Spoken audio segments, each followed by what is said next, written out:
E hoje o programa Arte de Viver está em Balneário Camboriú, conversando com José Luiz Couto, e vamos descobrir qual a relação que existe entre a doença periodontal e o diabetes. Tudo bem, José? Tudo bem, tudo bom, Vitor? Tudo jóia. Zé, medicina periodontal quer dizer que já deixou de ser deixou de ser periodontia e passou a ser medicina periodontal? O que consiste isso? Na verdade, a doença periodontal é uma doença, é uma defesa do organismo contra as bactérias. E um paciente com doença periodontal, logicamente, o diabético tem uma diminuição nessas defesas. Por outro lado, a doença periodontal é a sexta doença, é o sexto fator agravante da doença periodontal, o diabetes. Então, o diabetes ele complica o quadro de doença periodontal. E nós precisamos, então, mostrar à população a importância de prevenção não só da doença periodontal, mas também do diabetes. Porque muitos autores chegaram à conclusão que o diabetes tanto pode causar doença periodontal, quanto a doença periodontal pode complicar um quadro de diabetes. Mas esclarece uma coisa para mim. Falando de doença periodontal é uma doença da boca, mas aonde exatamente? Normalmente, quer dizer, 100% dos casos, acomete as gengivas e o osso. Então nós temos chamado a gengiva, que é o tecido de proteção, e o osso, que é o tecido de sustentação dos dentes. Vou mostrar um modelo aqui que explica bem melhor isso aqui. Então nós temos aqui a gengiva. Essa gengiva encontra-se inflamada. Consequentemente, essa doença é uma doença que evolui. Aqui, né, Zé? Aqui seria a gengiva saudável, né? Uma tonalidade mais rosa. Exatamente. E a gengiva mais avermelhada. Avermelhada. Então seria a doença gengival. Antigamente era conhecida como piorreia. Os antigos conhecem como piorreia. Até é muito comum nós ouvirmos histórias dos nossos avós que eles tinham os dentes maravilhosos. De repente, os dentes ficaram moles e caíram. Caía na boca, né? Caiu. Então, muitos com 20, 25, 30 anos já perdiam os dentes. Então, o que acontece? O que aconteceu? Por que os dentes realmente caíram? Ao longo dos anos, é como uma doença crônica, então ela vai evoluindo, esse osso vai sendo reabsorvido, os dentes ficam moles e caem. Mas isso ocorre por quê? Aqui, por exemplo, essa parte preta, o que representa o que aqui? Boa pergunta, Vitor. Primeira coisa, o que causa a doença são as bactérias. Então nós temos problemas com escovação, alimentação, muito refrigerante, muito Coca-Cola. Isso faz com que aumente, logicamente, o acúmulo de bactérias. E se elas não forem devidamente removidas, e para escovar, realmente nós temos que precisar de motivação, de comunicação, de psicologia, nós temos que procurar mudar os hábitos dos pacientes. E de forma inconsciente, porque de forma consciente, eu escovo os dentes 2, 3, 4 vezes, se for de forma consciente, eu não limpo direito. Agora, automático, tudo que nós fazemos de bom nesse mundo, nós fazemos de forma automática. Nós fazemos inconscientemente. Então tem que procurar transformar o hábito de uma boa escovação em um hábito inconsciente, e não consciente como nós pensávamos. Quer dizer, Desculpa até te interromper, mas então assim, é passar a ter mais atenção no que está fazendo, é isso? Porque é aquela história, começa a escovar, sai pelo corredor da sala, vai assistir televisão. De manhã eu posso escovar com um pouquinho mais de pressa, mesmo porque nós temos que levar filhos na escola, a correria do dia a dia, principalmente nas grandes cidades. Então nós temos que procurar caprichar melhor à noite. Então à noite, todas as noites deve ser um ritual. Por que à noite? Primeiramente, nós vamos dormir por 8, 10 horas. Antigamente nós dormíamos 8, 10, hoje é 4, 5, 6. Mas nessas 6, 7, 8, logicamente acontece um ressecamento da boca, principalmente no paciente diabético que tem essa diminuição de saliva. Isso faz com que as bactérias trabalhem mais e melhor, e sem interrupções. Aumenta a quantidade de bactérias também nesse período da noite?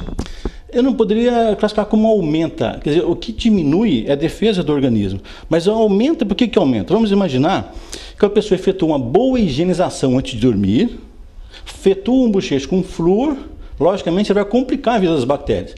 Por outro lado, aquele paciente, tempo do frio principalmente, agora mês de julho, recebe da querida mamãezinha um Toddy, um Nescau com 2 bolachinhas. Come aquilo na cama, a mãe leva com todo amor, dá um beijinho de boa noite, e a criança vai dormir e as bactérias vão ficar maravilhadas.